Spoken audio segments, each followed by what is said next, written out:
What's going on, everybody? RJ Ochoa here from SB Nation's bloggingtheboys.com. Hope all is well wherever you are. We hope you're happy, safe, healthy, and that you're still coming off what was hopefully a fantastic 2022 NFL draft for the Cowboys in your eyes. Of course, we know the Cowboys made 9 picks. They didn't trade up. They didn't trade down. Very chalk in that sense. We're excited about the potential contributors they found. Excited about the potential talents. Tyler Smith at left guard. D. Williams at defensive end. Jalen Tolbert at wide receiver. And it's kind of Jalen Tolbert, which is why we're here today. Gathered around the proverbial campfire. As we know, the Dallas Cowboys took Jalen Tolbert, wide receiver out of South Alabama, with the 88th overall pick in the 2022 NFL draft. As mentioned, the Cowboys did not trade up. The Cowboys did not trade back at all. One team did make a trade up right before the Cowboys took Jalen Tolbert. It was the Tennessee Titans. Titans were obviously very busy throughout the draft, moving A.J. Brown to the Philadelphia Eagles. Can't wait to talk to Brandon Lee Gowton about that on the NFC's mixtape this week. But, of course, the Titans also moved up in the third round to take Liberty quarterback Malik Willis, seemingly starting the end of the time for Ryan Tannehill in Tennessee. That is really not something that we thought would be of interest to the Cowboys, but somehow, some way, things always tend to kind of revolve and circle back to America's team. On Monday on NFL Now, NFL Network's Ian Rappaport discussed the trade that Tennessee made to move up to 86 overall. That trade happened with the Las Vegas Raiders, by the way, and kind of pontificated on why he thought the Titans might have made this trade. We'll play the clip for you right now. This was an interesting one for a lot of reasons, and this was a surprise to some people. Not Tom. I know he was thinking the Titans would draft a quarterback the whole time, but I think it's true for the rest of us. What they also did was interesting. They leapfrogged 3 teams to get to him, and of course they traded with the Raiders, making it worth their while.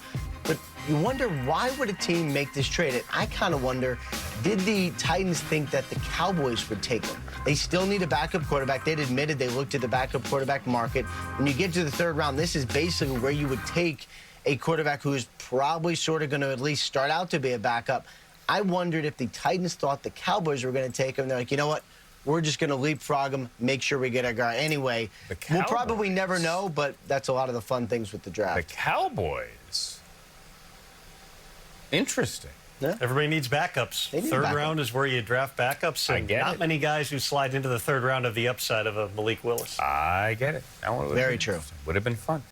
Now, this, to be frank, feels a little absurd. The Dallas Cowboys are obviously not in the position that they would need to draft a quarterback in the top 100. When we talked about the draft and positions the Cowboys could or should target, we did mention quarterback, but kind of as a day 3 proposition. I don't personally think that Cooper Rush is necessarily something or someone who the Dallas Cowboys should bank on in 2022. I know he won the one game he started last year, but he was an undrafted free agent in 2017, and last year, his 5th NFL season was the first time he ever saw legitimate NFL action. Lightning doesn't really strike twice in that sort of sense, but that's a whole different argument. It's a whole different discussion. Maybe the Cowboys could have drafted Sam Howell or somebody like that on day 3 as a kind of project. You always want to have those guys that you're kind of churning through your system. That's something I like that Mike McCarthy did during his first draft with the Cowboys when they drafted Ben DiNucci. Now, I know that was a 7th-round pick, and he obviously didn't, really turn out to be much throughout his rookie year. Not a real fair sort of situation, but still, you get my point. I like having young quarterbacks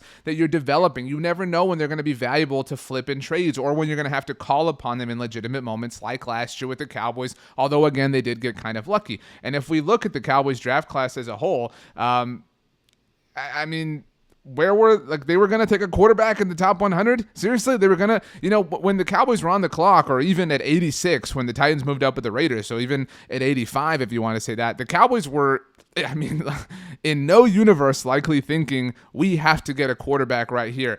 The Cowboys passed, I say passed, but the Cowboys did not come away with a wide receiver in the first round. And it's not fair to say passed because there was such a run on them in the first round. They did not take one in the second round. Obviously, we talked about names like Sky Moore and George Pickens, and that was, all the conversation in the lead up to the selection. But at 88, the Cowboys had waited long enough, and they had to come away with a wide receiver, and they did. Jalen Tolbert is the favorite draft pick of many people surrounding the Dallas Cowboys. He's certainly my favorite pick when it comes to this class. Again, it's a very popular opinion. So why say this? This is something, and by this, I mean connecting someone to the Cowboys is something that is often done in the early days of free agency, in the lead up to the NFL draft. If you think about this offseason, and we've talked about this here before at Blogging the Boys, people like Von Miller, Zadarius Smith, Stephon Diggs, they all had their names connected to the Dallas Cowboys, Bobby Wagner, and still did not wind up with the Dallas Cowboys, but got paid. It's kind of a thing, right? Like, throw the Cowboys out in conversation and people are going to pay attention. That's the reality of the whole brand, right? America's team and all that jazz. And we've seen before in the past, we've talked about this, prospects connect themselves to the Cowboys on purpose. Think about in 2020, Tua Tagovailoa did a sit down with NFL Network and said he wanted to play for the Dallas Cowboys. What? What are you talking about? Tua in 2020, Dak Prescott was the quarterback of the Cowboys. Deshaun Watson in 2017. Obviously, we're talking about just the football of this year, but had an awards dinner with Jason Garrett in attendance at the time, the Cowboys head coach, and accepted an award, or there was some sort of ceremony. And during his speech, you can look this up, he said, yeah, I know you have Dak Prescott, who was coming off of winning Rookie of the Year. He said, but draft me. That same year, Myles Garrett, who went number 1 overall, made a video and shared it on social media and begged Jerry Jones to trade Tony Romo to the Cleveland Browns in order to be able to draft him. It is kind of a thing to connect yourself to the Cowboys because it keeps your name in the news, and you're in the draft cycle, so you want to be in the news. You want to go as high as possible. So I do this after the fact. It's just kind of weird, this weird, I wouldn't even say rumor, but thing that floated up out of nowhere on Monday afternoon. So we wanted to address it to make sure you knew, that we all knew, we're all on the same page, that it's kind of weird. But yeah, that's kind of how the proverbial cookie crumbles. But my name is RJ Ochoa. You know me from throughout the Blog and the Boys universe. You can follow me on Twitter or Instagram at RJ Ochoa. I'm also hustling over on TikTok, rj.ochoa, if you want to follow me there. If email's more your speed, rj.ochoa at sbnation.com is how you can find me. We, of course, all over Blog of the Boys, the site, podcast network, here on the YouTube channel, social media. We're talking about analyzing, assessing the 2022 Dallas Cowboys draft class. Very excited to see what this group has as a whole. Of course, the 20 undrafted free agents that the Cowboys have. They have added one since we did our video, by the way, here on the Blog of the Boys YouTube channel. So stay tuned to the site so you don't miss any single update. That about does it, though, for today. So congratulations to Malik Willis, now a member of the Tennessee Titans. The Cowboys will visit the Tennessee Titans in 2022. Will they visit Ryan Tannehill or Malik Willis as far as starting quarterback?